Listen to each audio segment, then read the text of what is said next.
Este video lo dedicaremos a la construcción de gráficos estadísticos a partir de las tablas de frecuencia estudiadas anteriormente. Los temas tratados son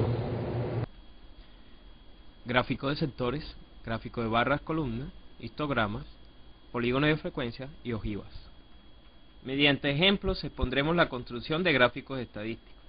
Se le pregunta a un grupo de personas que asistieron a un evento cuál fue su color preferido sobre X producto en particular. A partir de la información recolectada se crea la tabla de frecuencia. Los colores elegidos fueron el azul, verde, rojo, negro y blanco.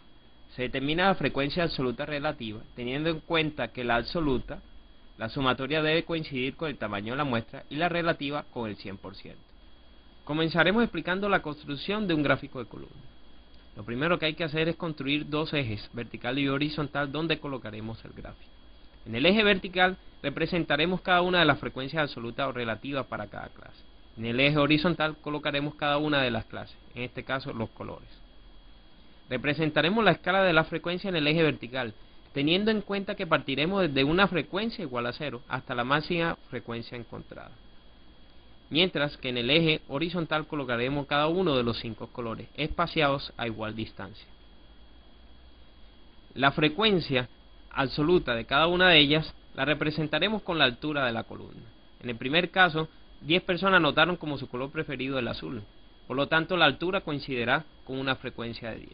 Lo mismo haremos para cada una de las clases siguientes.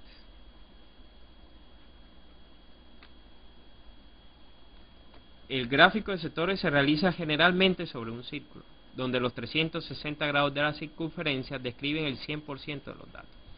Cada frecuencia está representada por una porción del círculo.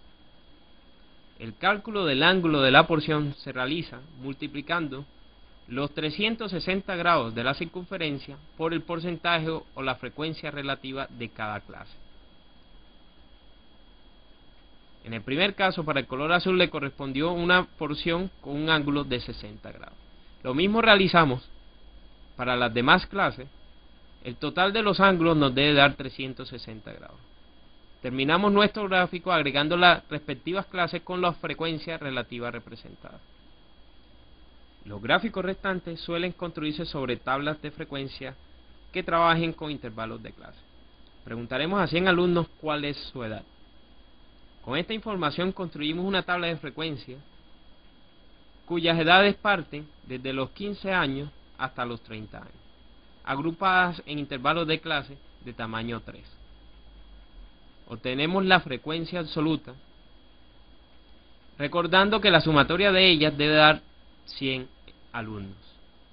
Además, necesitaremos la frecuencia absoluta acumulada, relativa acumulada y las marcas de clase. Con la información de la tabla anterior construiremos un histograma. Un histograma es un gráfico de columna especial, representada en dos ejes, vertical, donde colocaremos la frecuencia absoluta relativa, y horizontal, donde colocaremos las marcas de clase. En el eje vertical, representaremos las escalas de la frecuencia, teniendo en cuenta que partiremos desde una frecuencia igual a 0 hasta la máxima frecuencia encontrada. En el eje horizontal colocaremos las 5 marcas de clase espaciadas a igual distancia. La primera clase representa una frecuencia de 25.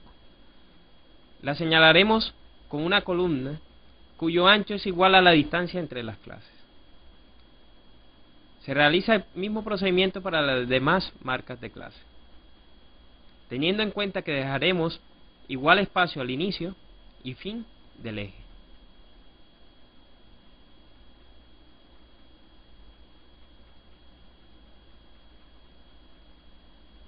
A partir del histograma construido en el ejercicio anterior, realizaremos un polígono de frecuencia. Partiremos con una línea que va desde el origen hasta el techo en su punto medio. Seguimos avanzando entre los puntos medios del techo de cada columna, hasta llegar al final. Recordemos que el área debajo del polígono de frecuencia es igual al área representada por las columnas en el histograma.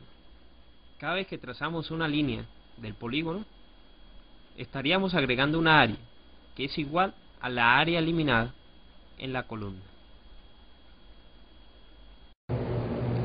Para todos los gráficos analizados podremos intercambiar la frecuencia absoluta por la frecuencia relativa y mantendríamos su proporción.